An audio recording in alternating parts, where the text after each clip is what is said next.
watching the station covering all of the DMV. This is DC News Now. Hi, everybody. Thanks for joining us for DC News Now at 9. I'm Chris Flanagan. And I'm Susan Tran in for Thasmin Mahfouz. Let's get to a very top story for us here. A contentious battle there in Prince William County. The Board of Supervisors voted to approve a rezoning permit. And this really paves the way for more data centers to happen there in the county. Yeah, and that vote came hours after public comment opposing the project in Bristow.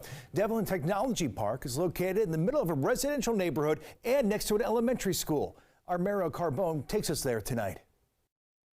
Chris and Susan, people who live on Fog Light Way are ground zero for this new data center. You can see the back of their homes lined right up to the property where this data center will go. That's back in this forested area. Now, neighbors tell me they are frustrated. They feel like they've been heard, but not listened to by their elected officials. It's the same old thing, rinse and repeat. For neighbor Bert Cummings, the outcome of a marathon-long meeting in Prince William County was to be expected. I truly feel like we as the residents who live here and who are going to be affected are not being taken seriously. After hours of public comment starting Tuesday night and ending Wednesday morning, Prince William County supervisors voted 5-3 along party lines to approve a rezoning permit. Motion passes 5-3. Allowing Delin Technology Park to move forward with development. It's just simply frustrating. The project will include up to 9 data centers on 270 acres of land in Bristow. The area is next to Chris Young Elementary School and surrounded by residential homes like Cummings's. I don't like the idea of having data centers where I can literally see them from my front yard and I'll be hearing them. Down the block, Cassie Toll agrees. Just worrying about noise it's going to create, traffic, how it's going to affect our housing values around here. But she feels helpless. There's nothing really I could do about it. The development could stand to bring in big tax dollars and jobs to the county. The board's 5 Democrat leaders who support the project were largely quiet during the meeting. Those voting no apologized to their constituents. I want to apologize to you all and say that I'm sorry that you continue to be dragged. A neighbor a couple houses down said, we're looking to move because of this. Would this cause you to move? Yeah, it certainly could. And it's sad to say after living here for 17 years. And more data centers could be on the way. In just a few weeks, the board will vote on another rezoning permit, this time in Gainesville. Reporting in Bristow tonight, I'm Marielle Carbone, DC News Now. We head to Alexandria now, where the city council voted unanimously today to eliminate single-family only zoning. So all this means is that buildings up to 4 units will be allowed in any residential neighborhood. The plan is controversial, though. Advocates say that it opens up the door for more affordable housing options, but the critics argue that the plan was rushed and won't necessarily move the needle. People want to talk about there's going to be too many people in the houses. These aren't high-density houses. To my frustration with the rhetoric and the fear-mongering and the misinformation, I want you all to know that you don't need to fear. We're not trying to, we don't have some ulterior motive, some secret agenda. Everybody up here on this dais cares about this city.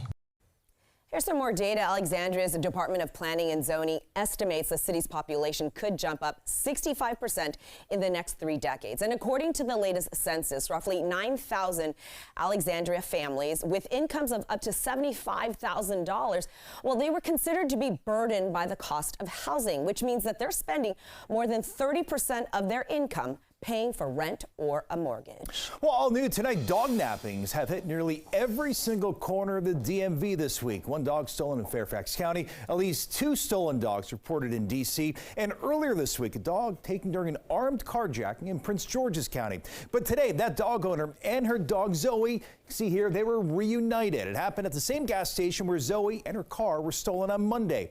Our Yamari Sase captured that emotional moment in Capitol Heights.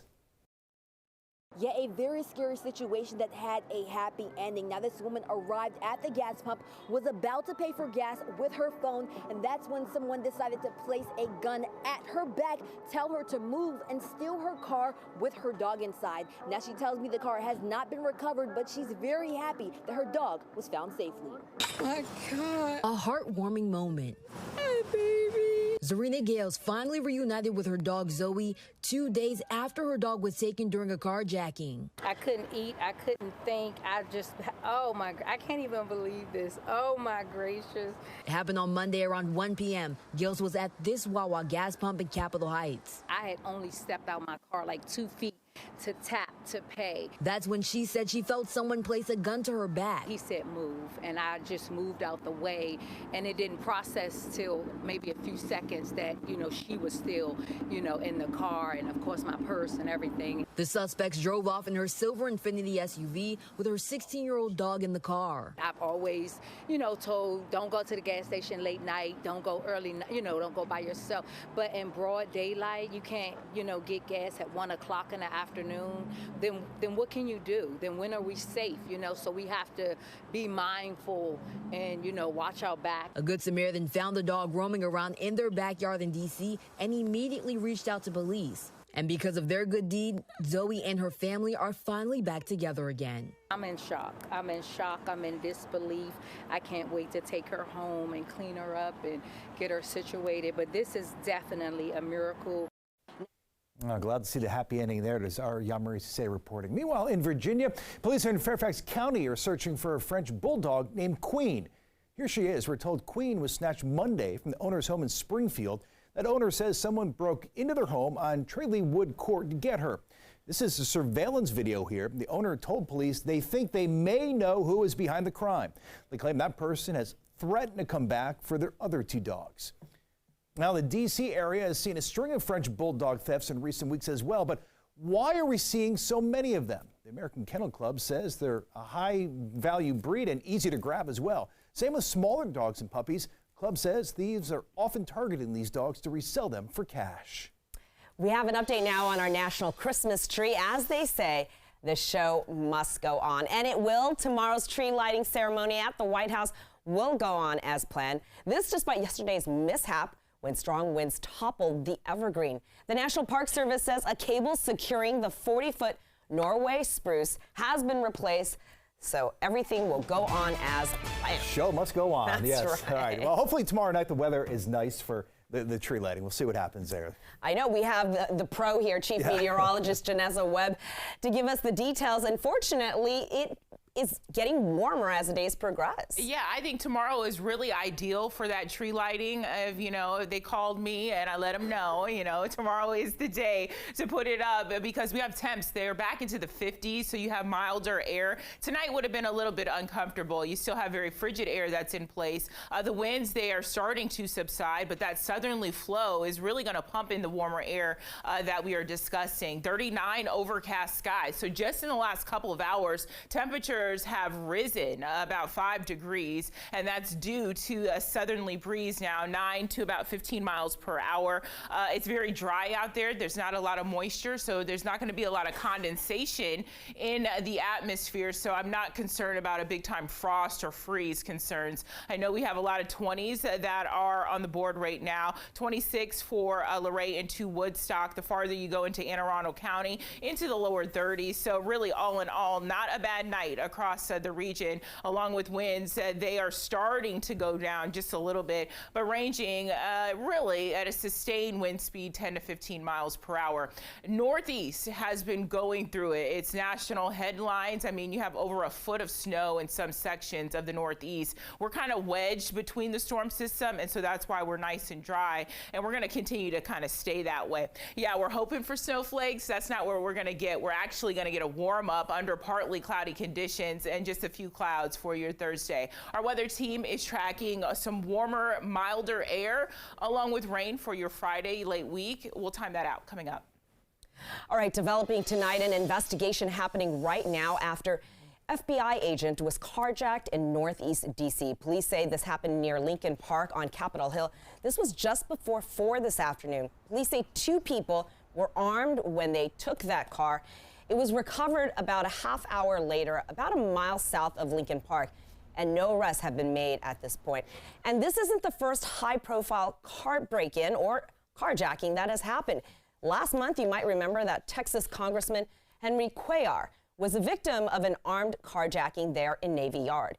Police say that the Democratic lawmaker was parking his car outside of his apartment, and 3 armed people approached him and stole his car. Cuellar was not hurt. And 2 weeks ago in Georgetown, Secret Service agents protecting President Biden's granddaughter reportedly opened fire when 3 people tried to break in to an unmarked Secret Service SUV. The agents were assigned to protect Naomi Biden. Secret Service later saying that in a statement, no one was hit by the gunfire.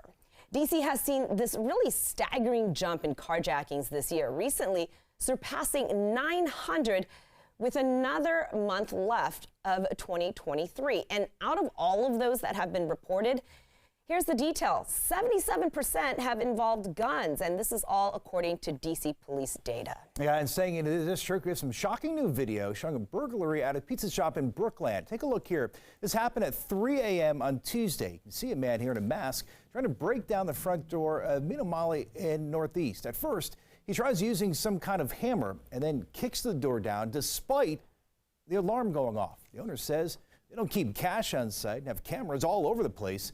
She says the man did get away with some liquor. This crime trend, she says, is something that needs to be addressed. I feel this ambience of not being tough on crime just emboldens individuals who are prone to commit it. And if there are no consequences or no serious consequences, then why not? Yeah, that owner says, luckily this time the thief only broke part of the door frame, so they were able to replace that after an officer watched over their restaurant overnight. We take you to Montgomery County now, where high school students there are getting a chance every year to voice their concerns about public policy issues. That's right. County leaders hosted that annual meeting tonight. They say it helps promote youth engagement in their community. Our Michaela Newton was there and spoke to students about their concerns and their views. Youth voices matter. And that's why high school students are here tonight. Montgomery County Council President Evan Glass said that this youth town hall and youth advocacy positively impacts the community. During an annual youth town hall meeting Wednesday night, students from Montgomery County gathered at the County Council building to voice their opinions and share their concerns. Anusha Krishnan says she's been in the Student Government Association since 6th grade and says she wanted to be even more involved. I think just like even starting from 6th grade, just seeing a lot of the different issues that I found in my own school and trying to find a way to voice those opinions, and then also just the community that was in SGA, just such a group of intelligent and inspired advocates really drew me to student government as a whole, and I just wanted to continue to stay involved. In an effort to have their voices heard and to promote positive social change, the annual meeting allows students to learn more about what's happening in their communities, some of them for the very first time. I definitely have some issues with the zoning laws for county council, and then I also have some questions and concerns about MCPS, which I've already mostly told at Board of Ed testimonies. And with hopes of one day becoming a part of the county council, this is just the beginning. I would love to be part of county council. I would love to be an elected official someday, not at the presidential level or anything like that. Local politics make a big difference, and I would love to be involved in that. And students that were here tonight are also able to earn student service learning hours for advocacy, which are hours that count towards graduation requirements. Reporting in Rockville, Maryland, I'm Michaela Newton for DC News Now.